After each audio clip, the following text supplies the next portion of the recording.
नमस्कार किसान भाइयों। तो आज हम बात करेंगे कि सब्जियों की नर्सरी कैसे तैयार करें। कुछ किसान भाई गलती कर देते हैं जिससे उनकी नर्सरी खराब हो जाती है और जो सब्जी का बीज है वो बहुत महंगा आता है। तो चलिए आज हम इस वीडियो में जानते हैं कि सब्जी की नर्सरी कैसे तैयार करें, हम कोकोपीट को कैसे तैयार करें, बीज कैसे उसमें डालें, उसकी देखभाल कैसे करें, सिंचाई कैसे करें, और सबसे महत्वपूर्ण जो उसमें डैम्पिंग आप बीमारी आती है, जो नीचे से सड़न उत्पन्न हो जाती है और पौधे हमारे खत्म हो जाते हैं, तो उससे कैसे हम बचाव करें। तो इस पूरे वीडियो में हमें बात करने वाले हैं। तो यदि आपने अभी तक चैनल को सब्सक्राइब नहीं किया तो चैनल को जरूर सब्सक्राइब करें, क्योंकि मैं आप लोगों के नए नए वीडियो लेकर आता रहता हूं और आपका इतना और प्यार और सपोर्ट मिल रहा है, इसलिए मुझे प्रेरणा मिलती है एक नए वीडियो बनाने के लिए। तो वीडियो को लाइक करें और चैनल को जरूर सब्सक्राइब करें और बाकी किसान भाइयों तक भी शेयर करें। चलिए बताने वाला हूं कि नर्सरी में हमें किन किन बातों को ध्यान देना चाहिए। तो सबसे पहले जब हम बीज खरीदते हैं, बीज का चुनाव कर लेते हैं। इसके लिए मैंने पीछे वीडियो डाला है कि मैंने बताया हुआ है 10 सब्जियां जो सबसे ज़्यादा उत्पादन देती हैं और उनके अच्छे रेट हमें मार्केट में, उनकी 3 बेहतरीन प्रजातियों के बारे में मैंने पहले पिछले वीडियो में दिया हुआ है। आप लोगों को बहुत प्यार मिला उस वीडियो में, इसलिए मैंने अब वीडियो बनाया कि हम उसकी नर्सरी कैसे डालें।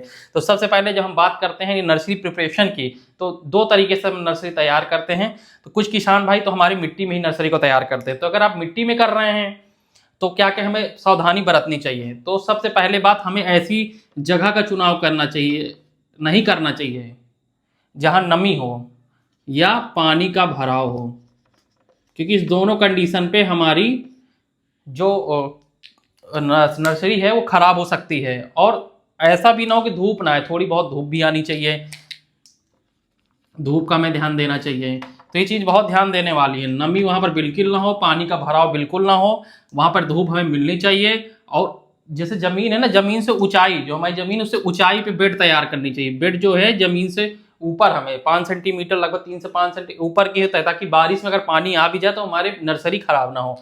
लेकिन इन सब चीज़ों का एक बहुत ही अच्छा समाधान है प्रोट्रे। आप बहुत सारे किसान भाई जानते होंगे, जो नहीं जानते होंगे मैं भी नीचे वीडियो में उसकी फोटो लगा दूंगा।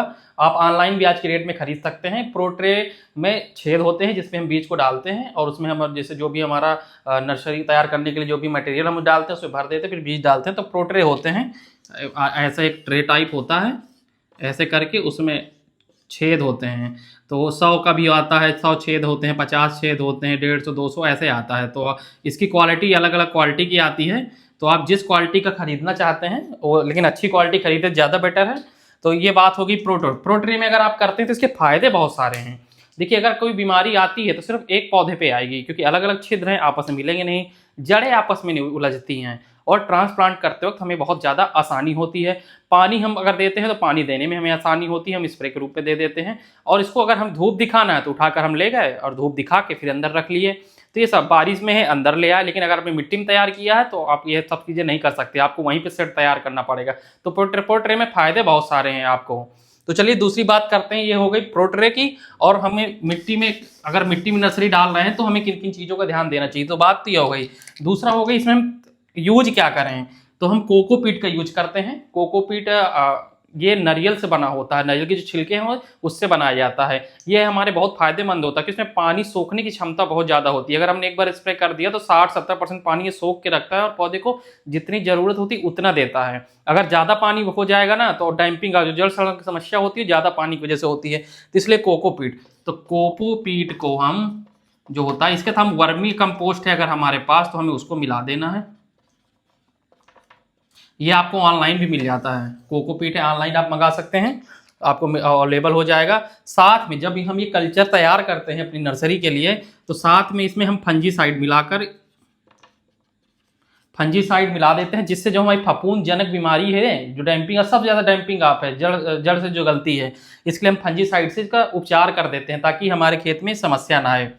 तो ये बात हो गई हमारे कल्चर की, किस कल्चर में हम अपनी नर्सरी को उगाएंगे। तो कोकोपीट, वर्मी कंपोस्ट और फंजीसाइड। फंजीसाइड में क्या है, कार्बेंडा मैनकोजीब, साफ नाम से आता है, आप लाइए उसको आराम से मिला दीजिए, 5 ग्राम प्रति किलो के हिसाब से आप मिला दीजिए, आपके हो जाएगा। या आपका जो बीज है उसको उपचारित कर दीजिए तो आपकी समस्या नहीं आएगी। चौथा है सीड सोइंग। सीड सोइंग हमें कैसे करनी है, तो अगर आप देखिए प्रोट्रे का यूज कर रहे हैं तो प्रत्येक खाने में आपको एक ही बीज डालना है। आपका एक खाना है तो प्रत्येक खाने में आपको एक एक बीज डालना है, इससे जमाव बहुत अच्छा होता है।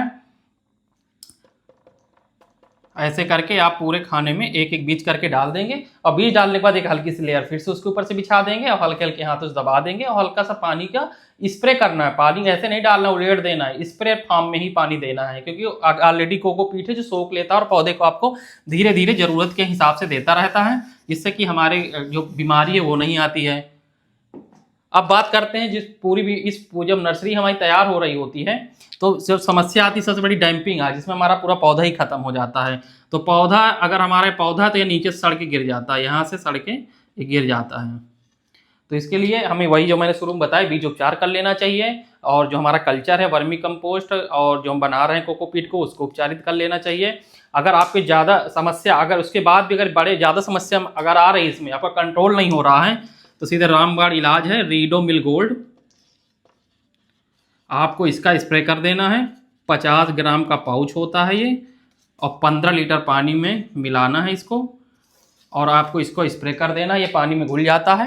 वैसे तो अगर आप खुला लाएंगे मिल जाएगा, 2 से 3 ग्राम प्रति लीटर इसकी डोज होती है। आप इसको मिला देंगे तो जो आपके डैम्पिंग आपकी समस्या है उससे आपको निजात मिल जाएगा, क्योंकि ये फफूंदजनक बीमारी है, तो आपका ये रोग खत्म हो जाएगा। तो नर्सरी में ध्यान देने योग्य वाली बातें जो मैंने बताई हैं, अगर आप प्रोट्रे का इस्तेमाल करते हैं तो सबसे बेस्ट है। आप मेड़ बना के मत करिए, प्रोट्रे में करिए, और ये प्रोट्रे जल्दी खराब नहीं होती है, तो कई सालों तक आप यूज कर सकते हैं अगर अच्छी क्वालिटी की लेते हैं। उसके साथ कोकोपीट का उपयोग करिए। सीड का सोइंग एक एक करेंगे, उसमें आपके बीज की बचत भी होती है, क्योंकि बीज खराब नहीं होते हैं, प्रत्येक बीज का जमा होता है। तो किसान भाई इन सभी चीज़ों को ध्यान रखें, जिससे आपकी जो नर्सरी हो अच्छे से तैयार हो, और उसके जब 1 महीने बाद आप ट्रांसप्लांटिंग करने जाए तो आसानी से ट्रांसप्लांट हो जाए, आपको निकालने में कोई दिक्कत ना हो। इसमें पौधे का पोषण बहुत अच्छा होता है, क्योंकि पौधे अपनी ज़रूरत के हिसाब से उससे पानी भी ले पाते हैं, नमी ज़्यादा हो नहीं पाती है, तो बहुत अच्छे चलते हैं पौधे। तो इसके लिए मैं अभी जब फील्ड पर जाऊँगा तो मैं आपको दिखाऊंगा। इससे पहले मैंने वीडियो डाला हुआ है, आप देख सकते हैं नर्सरी में हम लोग कैसे इसको उगा रहे हैं, प्रोट्रे में कैसे उगा रहे हैं। तो सबसे जो बेस्ट तरीका हो नर्सरी है, आप नर्सरी को प्रोट्रे में ही उगाएं। तो किसान भाई ये जानकारी कैसे लगी हमें कमेंट करें, और यदि आप अभी तक आपने चैनल को सब्सक्राइब नहीं किया तो चैनल को जरूर सब्सक्राइब कर लीजिए। और मैं मिलता हूं आपसे फिर से एक नई जानकारी, एक नई वीडियो के साथ। तब तक सभी किसान भाइयों को धन्यवाद।